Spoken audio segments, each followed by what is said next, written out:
अध्याय 8 धीरे धीरे चलो।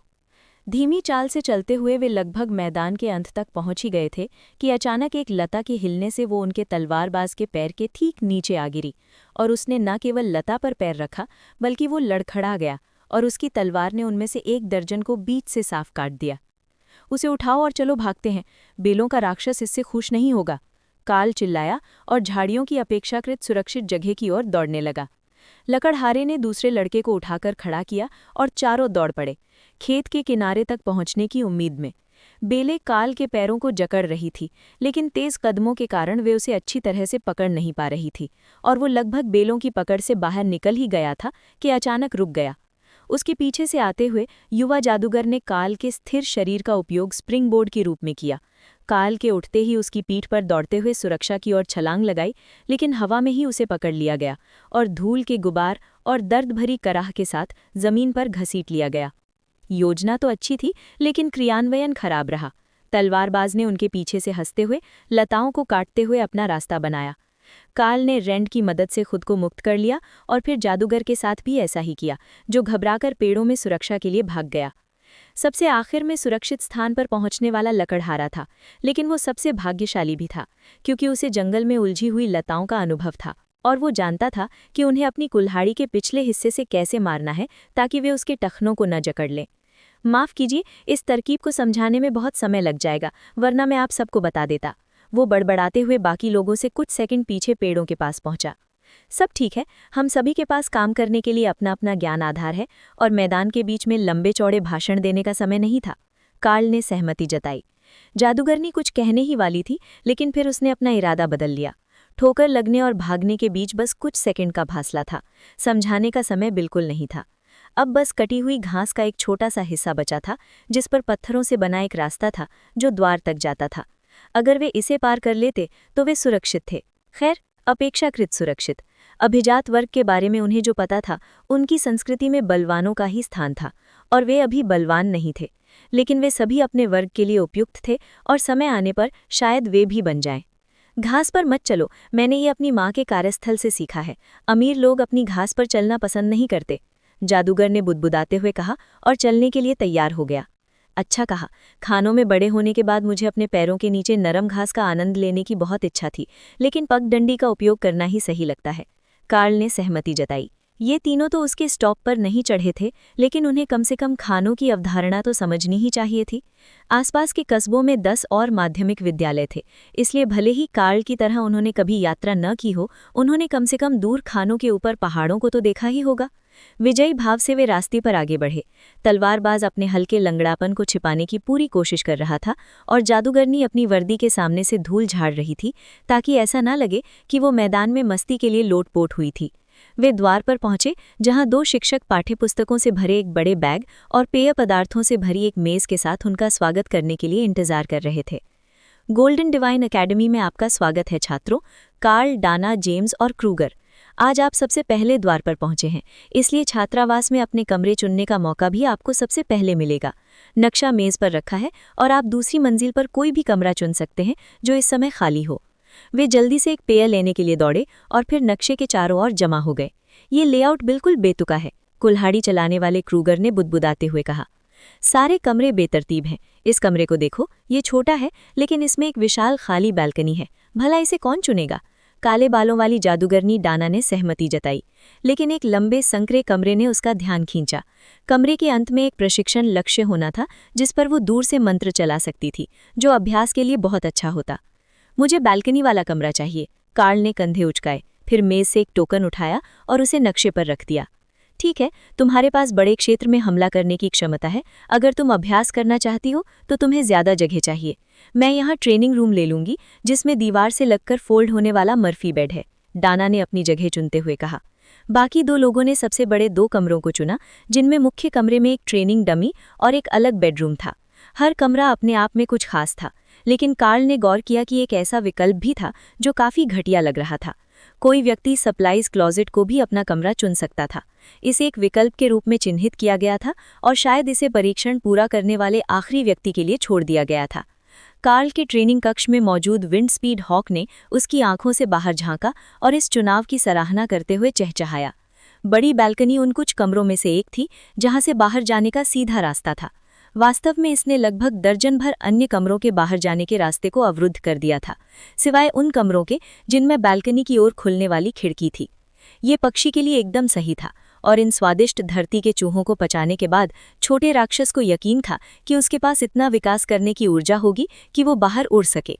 छोटे राक्षस ज्यादा देर तक असहाय नहीं रहते, यहाँ तक कि इस स्थिति में भी जहाँ उन्हें उनकी माँ के बजाय एक मानव पशु प्रशिक्षक द्वारा पाला पोसा जा रहा है। क्या और भी चूहे हैं? उसने उम्मीद से पूछा। अपने दिमाग में पक्षी के विचारों को शब्दों के रूप में सुनना अजीब था, लेकिन दुर्भाग्य से कार्ल के पास इस समय उस जानवर के लिए और कुछ नहीं था। बस रात के खाने तक इंतजार करो, मैं तुम्हें उतना मांस दूंगा जितना तुम खा सकते हो। मुझे उम्मीद है कि वे चूहे परोसेंगे। अध्याय 9। कमरे का चयन। दिलचस्प विकल्प है। बाकी विकल्प समझ में आते हैं, लेकिन आपने बालकनी वाला कमरा क्यों चुना? कमरा तो बस नाम मात्र का ही है। रिसेप्शन के प्रभारी शिक्षक ने कार्ल से पूछा। मैं बालकनी में कुछ न कुछ व्यवस्था कर ही सकता हूँ, लेकिन ज्यादातर ये प्रशिक्षण के लिए ही है। मेरे पास एक एरिया अटैक स्किल है जिसका अभ्यास मैं घर के अंदर आसानी से नहीं कर सकता। लेकिन कमरा ठीक है, ये मेरे घर के कमरे से बड़ा है और इसमें एक बिस्तर और एक डेस्क है, साथ ही अपना शावर और शौचालय भी है। बाकी लोगों ने तुरंत दोबारा जांच की कि उन्होंने अपने लिए सुविधाओं वाले कमरे ही चुने हैं या नहीं, और राहत की सांस ली। उनके द्वारा चुने गए कमरों में न केवल पूरा बाथरूम था, बल्कि पढ़ाई के दौरान खाना पकाने के लिए फ्रिज और हॉट प्लेट के साथ एक छोटी रसोई भी थी।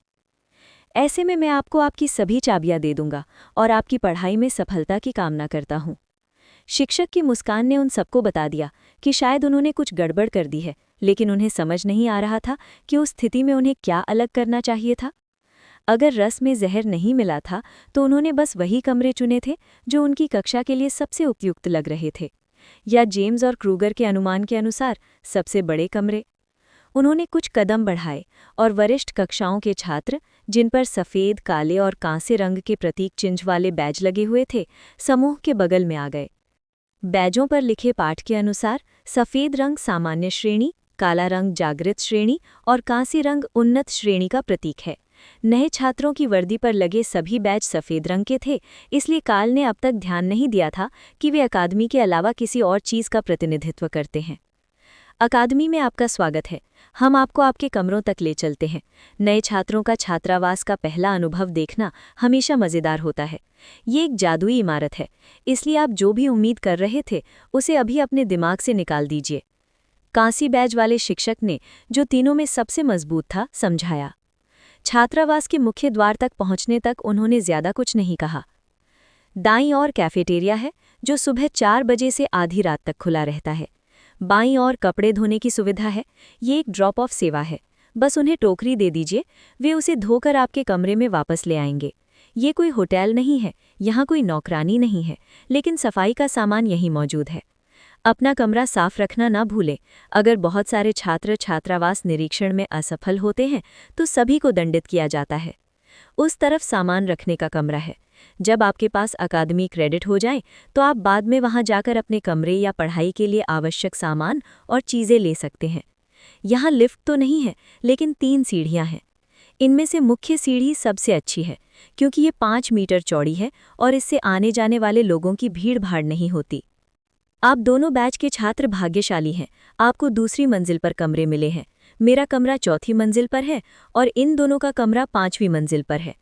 क्लास तक जाने के लिए नीचे तक काफ़ी चलना पड़ता है, लेकिन मैंने सुना है कि ऊपर की मंजिलों के कमरे नीचे की मंजिलों के कमरों से बेहतर हैं। लड़के की शरारती मुस्कान देखकर कार्ल समझ गया कि वो उनसे मजाक कर रहा है। या तो वहाँ लिफ्ट थी या फिर हर जगह के कमरे अजीब थे। तीनों वरिष्ठ छात्रों ने नए छात्रों के कंधों पर हाथ रखा और मुस्कुराते हुए उन्हें दूसरी मंजिल तक ले गए।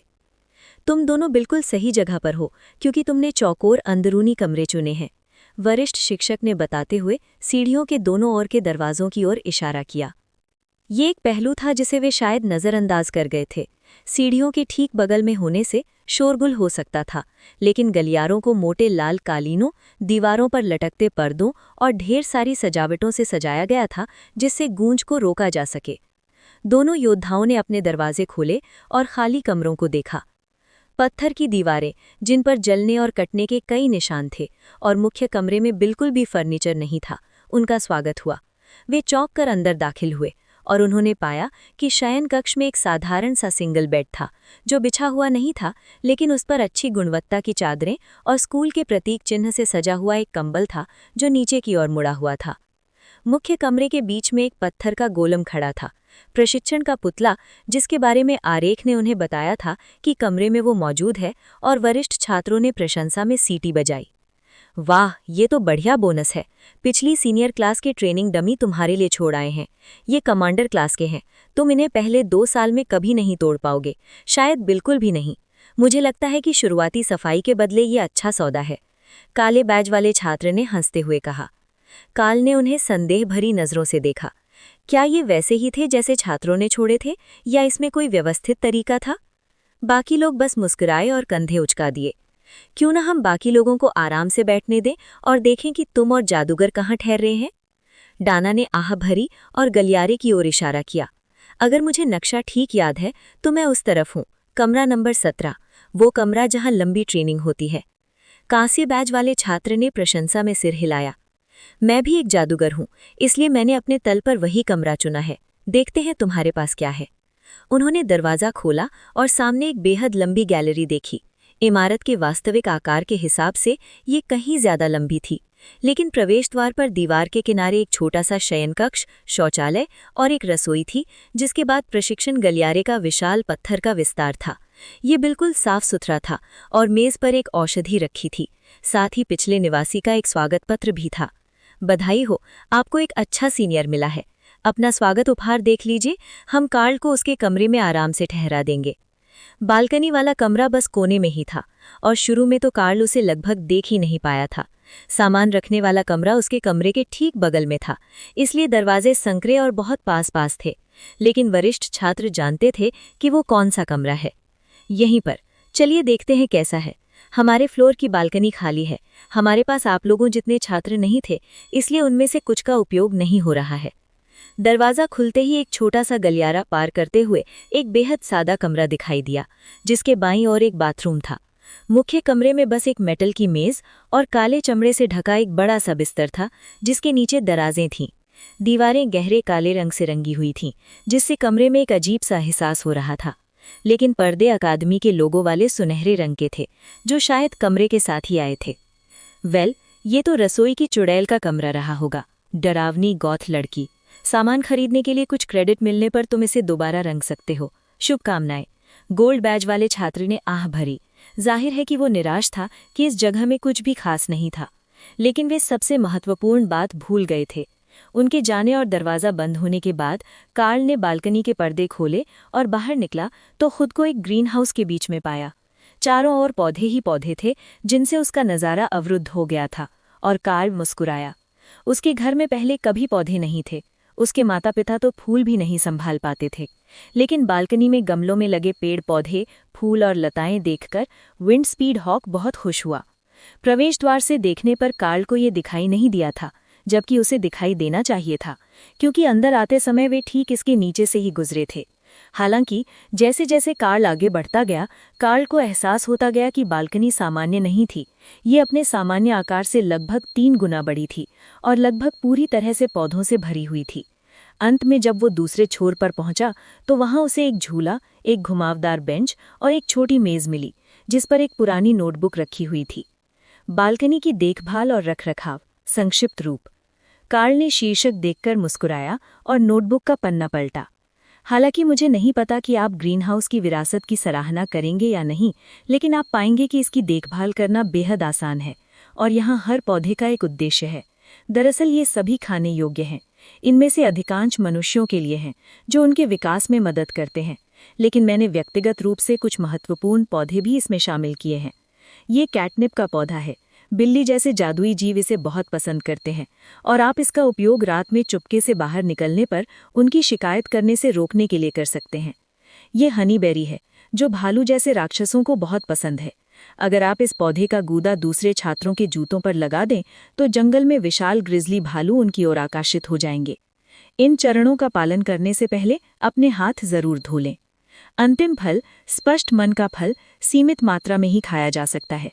परीक्षा से पहले इसका सेवन करने से आपको ध्यान केंद्रित करने में मदद मिलेगी, लेकिन ध्यान रखें कि ये केवल कुछ ही बार काम करता है, इसलिए इसका प्रयोग संयम से करें। किताब का बाकी हिस्सा पौधों को पानी देने का कार्यक्रम था और एक नोट था कि बालकनी का जादू बाकी सब कुछ संभाल लेगा। तो पिछली निवासी ने परीक्षा में नकल करने के लिए एक फल लगाया, जंगल में अन्य छात्रों को परेशान करने के लिए दूसरा फल लगाया और रात में चुपके से बाहर निकलने के लिए सुरक्षा गार्ड को रिश्वत देने के लिए कैटनिप यानी बिल्ली के लिए खरपतवार लगाई।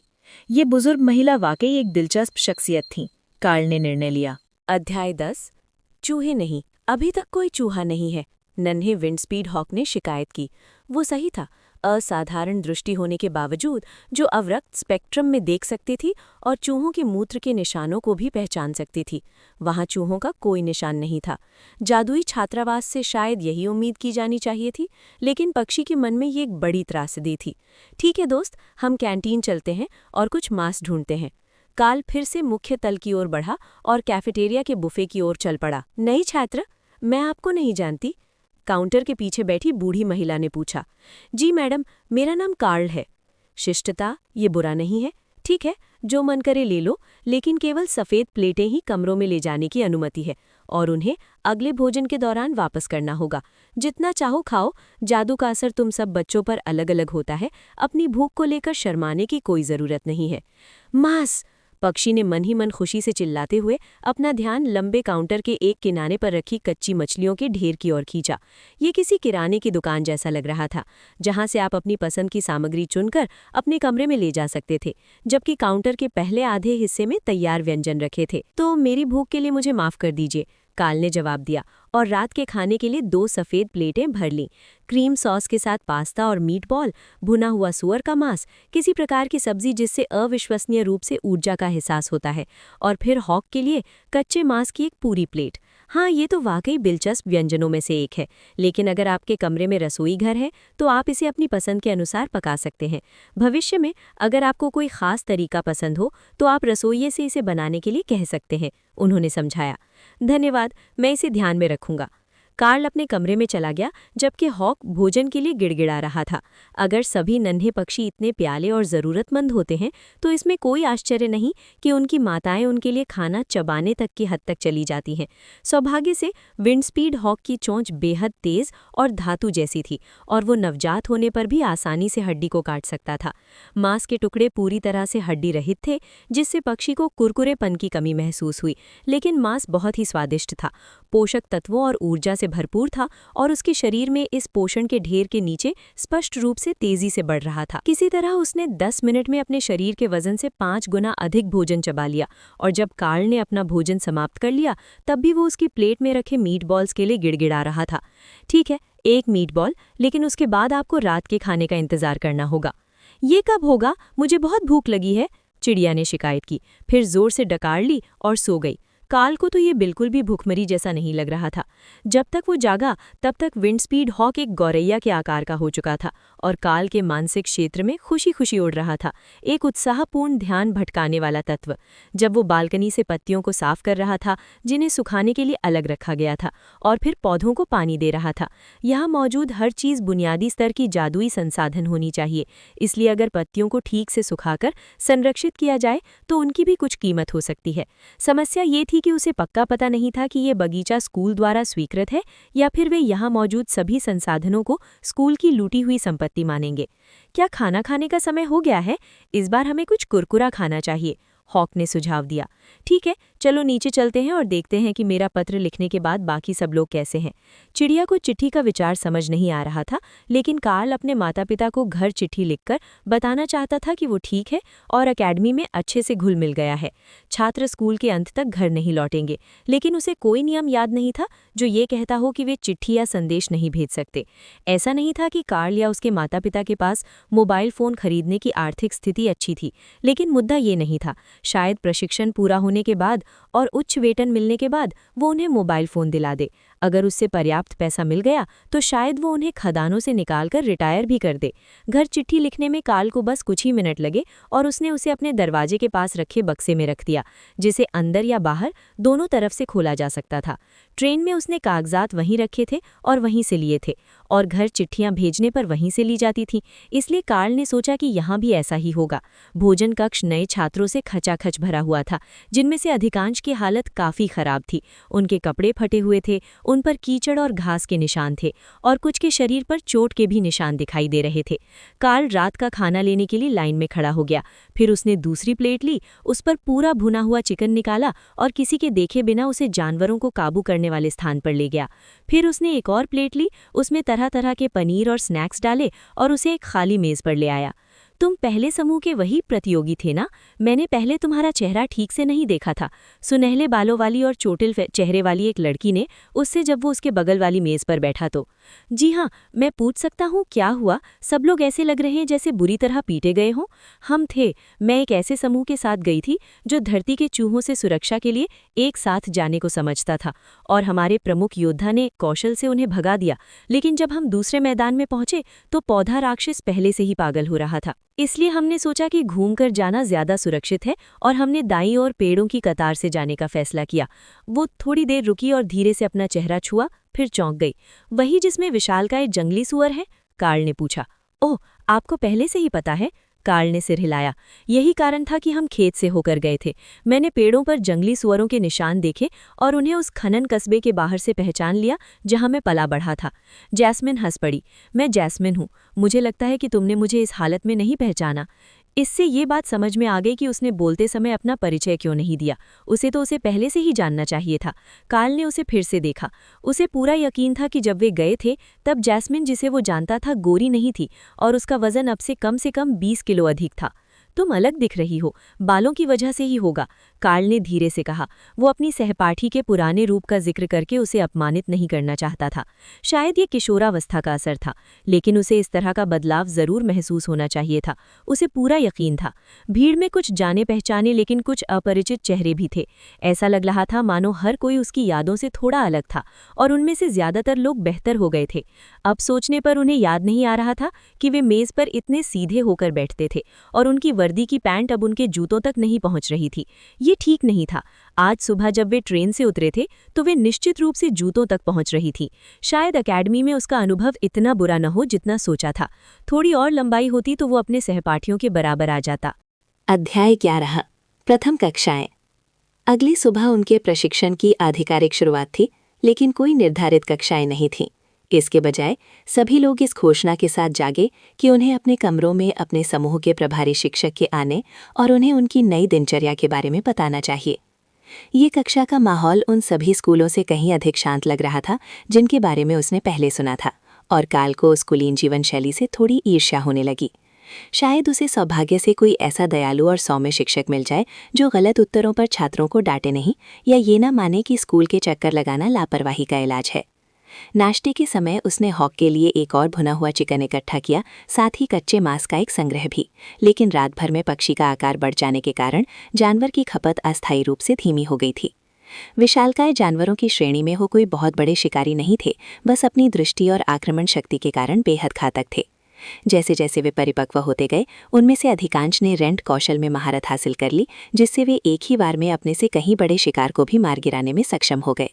ये सुनने में शायद उतना प्रभावशाली ना लगे, क्योंकि पूरी तरह से विकसित पक्षी का वजन केवल कुछ किलोग्राम होता है। लेकिन जब दक्षता पर्याप्त उच्च स्तर पर पहुंच जाती है तो एक राक्षस वास्तव में अपने से एक रैंक ऊपर के राक्षसों पर घात लगाकर हमला कर सकता है और उन्हें मार सकता है, महारत हासिल कौशल की शक्ति का उपयोग करके। ये एक ऐसा कारनामा नहीं था जिसे बहुत से जानवर कर पाते, और ये पूरी तरह से विंड स्पीड हॉक की कौशल वृद्धि की अविश्वसनीय दर का परिणाम था। दोपहर की काफी बाद शिक्षक उससे बात करने आए, और कार्ल बगीचे में यूं ही खड़े खड़े इंतजार करते करते ऊब गया था। उसने अपनी रेंट कला का अभ्यास तब तक किया जब तक वो थक नहीं गया, अपनी सटीकता और सक्रियण गति को सुधारने की कोशिश में, और फिर थोड़ी देर झपकी ली।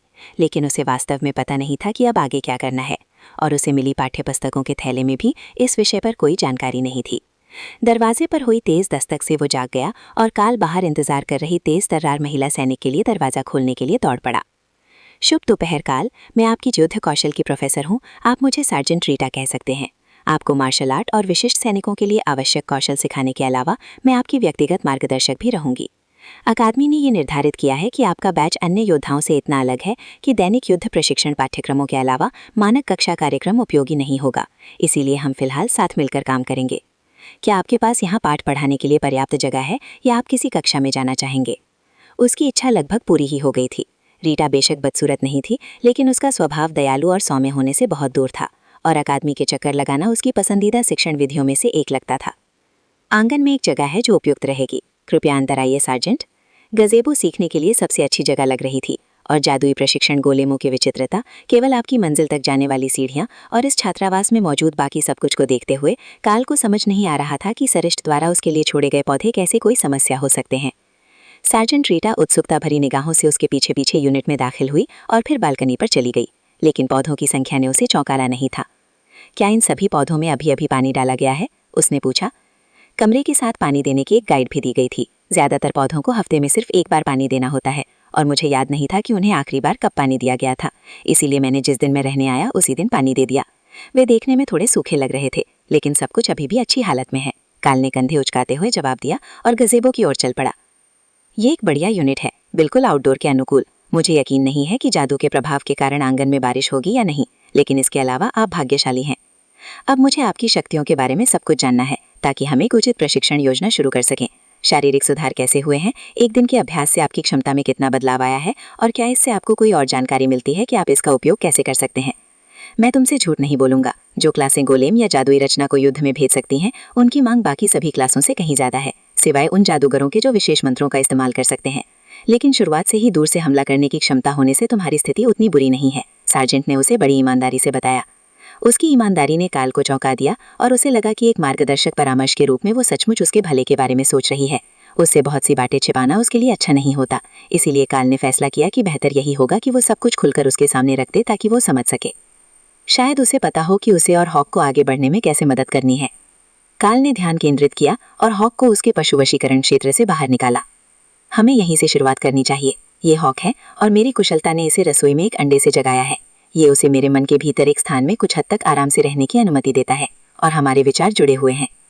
एक बार जब मैंने उसके साथ अनुबंध किया तो मुझे रेंट का उपयोग करने की क्षमता प्राप्त हुई, जो कि सभी विंड स्पीड हॉक्स के पास मौजूद आक्रमण कौशल है, और मेरी इंद्रियों में अविश्वसनीय सुधार हुआ।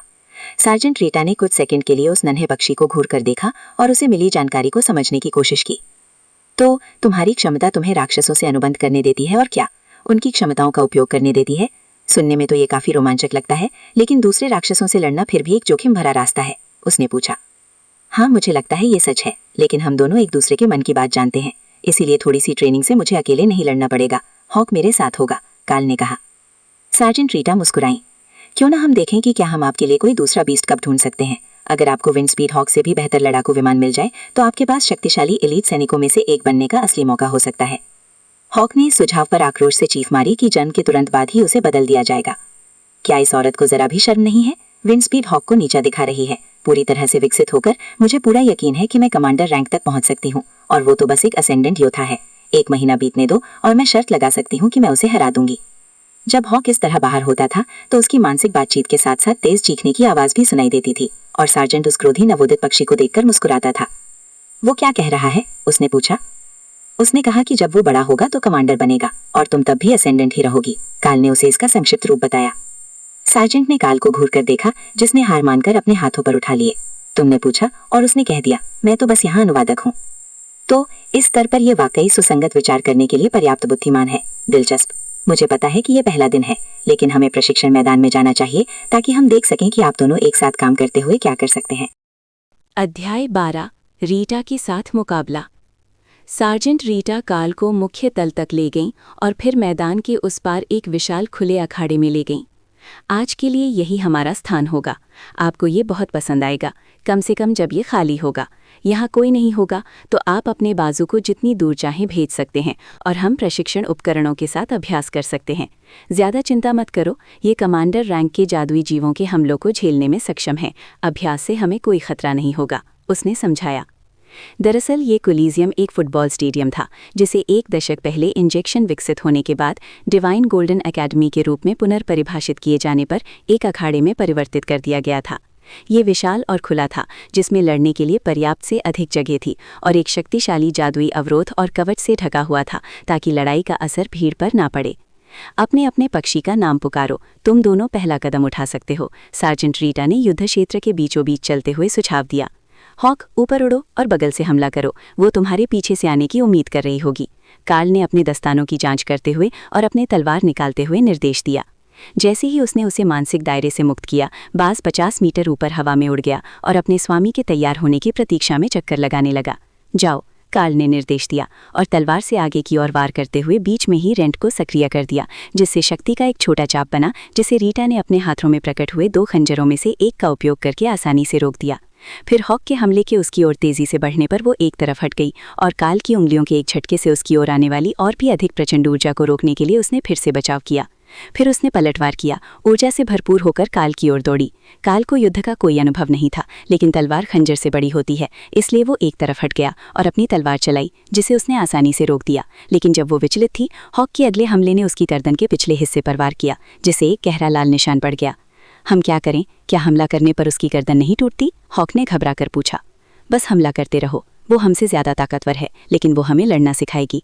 कार्ल ने अपने दस्तानों से खंजरों को रोकने की पूरी कोशिश की, लेकिन वो देख सकता था कि वो खुद को रोक रही थी, उसे अपनी शारीरिक सीमाओं को परखने के लिए मजबूर कर रही थी। उस पक्षी का निशाना बेहद सटीक है।